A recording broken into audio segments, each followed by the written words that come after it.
네, 안녕하세요. 갑자기 이런 모습으로 인사드려서 죄송한데, 지금 확진 판정을 받고 그냥 격리시설로 와 있습니다. 그래서 며칠 동안 면도도 안 하고 이렇게 있으니까 이렇게 자랐는데, 오늘은 이제 확진 제가 이제 경험을 했으니까, 최근에 또 코로나가 폭발적으로 증가를 하고 있잖아요. 그래서 확진 관련해서 Q&A 이런 내용을 좀 준비를 해봤습니다. 처음에 이제 확진 판정을 받았을 때 되게 당황스러워요. 그래서 어떻게 해야 될지 좀 우왕좌왕 하는데, 이 영상을 좀 공유해 주셔서 조금이나마 좀 도움을 드렸으면 하는 바람입니다.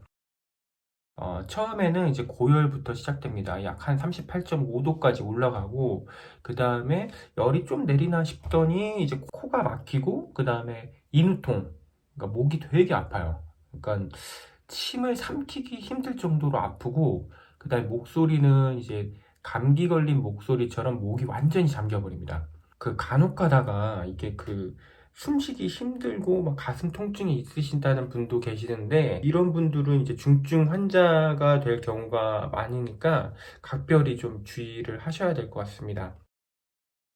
저 같은 경우는 아침 9시 정도에 선별검사소를 가서 PCR 검사를 했어요. 하고 나서 한 12시간 정도 지나니까 연락이 오더라고요. 근데 보통은 이제 보건소에서 코로나 확진자들은 직접 연락을 하고, 확진이 아니고 음성 판정을 받으면 문자만 온다고 합니다. 이게 확진이 걸리고 나서는 카톡으로 역학조사 내용이 이렇게 카톡으로 오거든요. 그러면 이 역학조사에 대한 내용들을 자세하게 작성을 하고, 그 다음에 이제 보내주면 그 역학조사관이 전화가 오셔서 동선에 관련된 좀 질문을 좀 구체적으로 하시더라고요. 전혀 어디서 걸린지 모르겠습니다.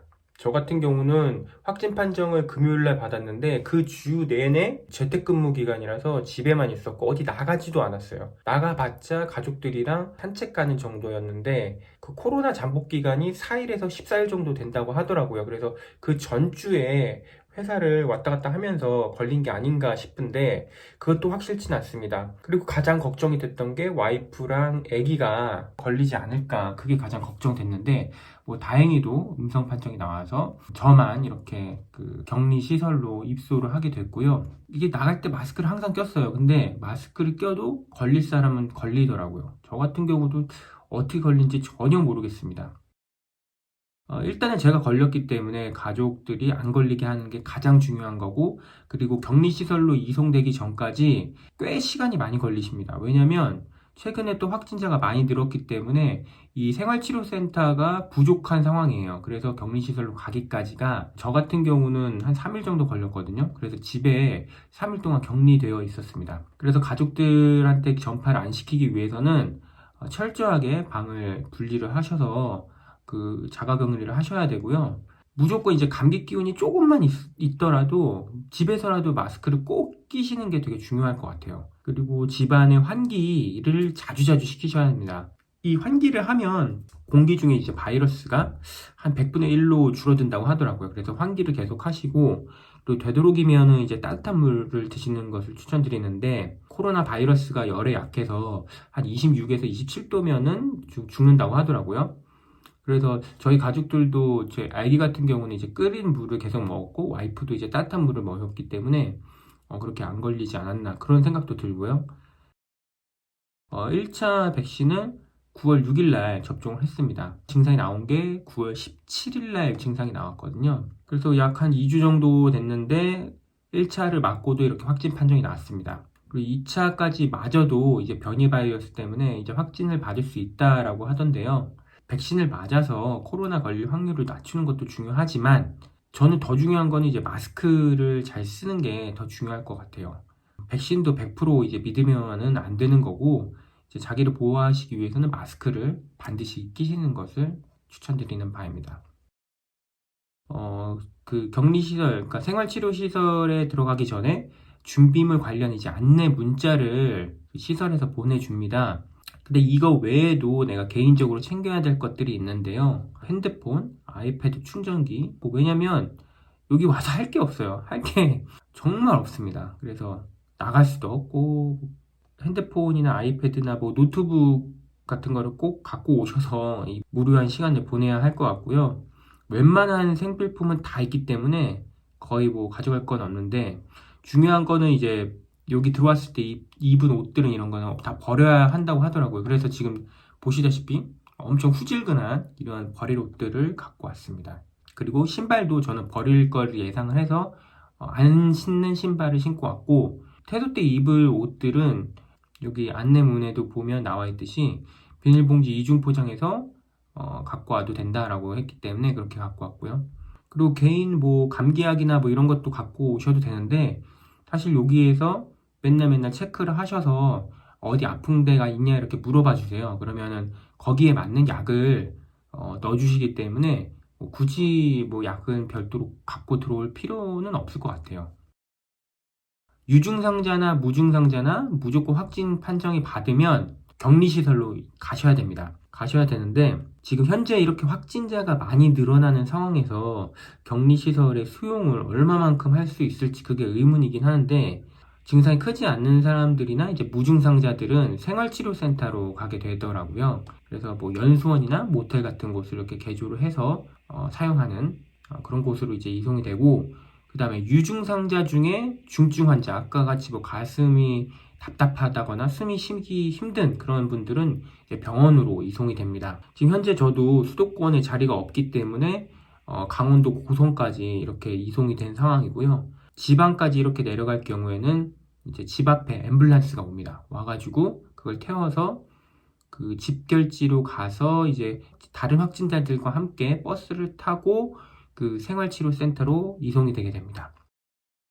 그 수도권에는 호텔이나 이런 모텔 같은 곳을 이제 통째로 빌려서 거기를 사용하는 걸로 알고 있는데, 보통 이제 1인 1실이 아닌 곳이 대부분이라고 하더라고요. 다인실로 사용하고, 운이 좋으면 1인 1실. 무증상자나 이제 열이 없는 경증 환자들에 대해서는 이제 다인실로 이렇게 많이 배정을 하는 것 같더라고요. 근데 여기 이제 국회 고성 연수원 같은 경우는 2인 1실이지만 거실이 있고, 그 다음에 나머지는 이제 각방을 쓰게 됩니다. 각방에 이제 화장실 다 별도로 있기 때문에 그렇게 생활하는데 불편한 건 없는 것 같습니다.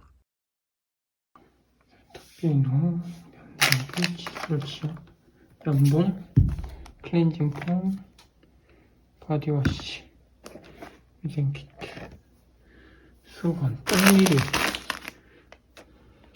스트랩바, 신발, 샴푸, 린스, 라면, 커피포트, 물. 우와.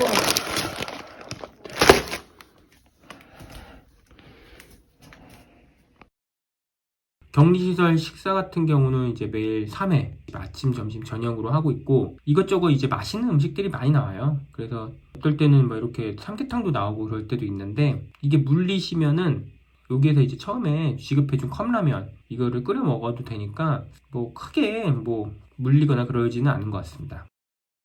무증상자 같은 경우는 확진 1로부터 10일 경과 후에 임상 증상이 발생하지 않는 경우에 퇴소 대상이라고 합니다. 여기서 중요한 건 확진 후 10일입니다. 그리고 유증상자, 저같이 이제 좀 증상이 있는 사람들은 발병일로부터 10일 경과 후에 최소 24시간 동안 해열제 복용 없이 발열이 없고 임상 증상 호전 추세면 퇴소 가능하다고 합니다. 요건 이제 발병일로부터예요. 사실 별도의 치료 방법이 없습니다. 치료제가 없기 때문에 별도 치료 방법이 없고, 어디 아픈 곳이 있는지 이제 계속 확인해서 아까 말씀드렸다시피 어디 아프다고 하면 그 관련된 약을 좀 넣어주는 그 정도고, 그 생활치료센터 이거 자체가 뭐 치료하는 게 아니라 자가 치유해가지고 어느 정도 그 괜찮아지면 다시 사회로 내보내는 그런 역할을 하는 공간입니다. 그래서 따로 뭐 이렇게 별도의 그 치료를 여기서는 하지는 않습니다. 오늘 이렇게 그 확진 판정 받으시고 나서 궁금해 하실 것들에 대해서 한번 정리를 해봤는데요. 이 병 자체가 내가 아픈 거는 괜찮은데 진짜 이것 때문에 내 사랑하는 주위 사람이 감염이 되는 게 가장 슬픈 일인 것 같아요. 그러니까 나는 아파도 되는데 내 와이프나 아기가 나 때문에 걸리게 된다면 정말 이거는 좀 멘탈에 붕괴가 올 정도의 스트레스를 받을 수도 있는 그런 병인 것 같습니다. 앞으로 또 궁금하신 점 있으시면 댓글로 달아주시면 제가 제 경험에 대한 내용들을 답변을 달아드리도록 하겠습니다. 퇴소하고 나서 계속 재테크 관련된 내용들을 여러분과 함께 스터디하면서 공부 앞으로 해나갈 예정인데 앞으로도 많은 관심 부탁드리고요. 여러분 건강하세요. 감사합니다.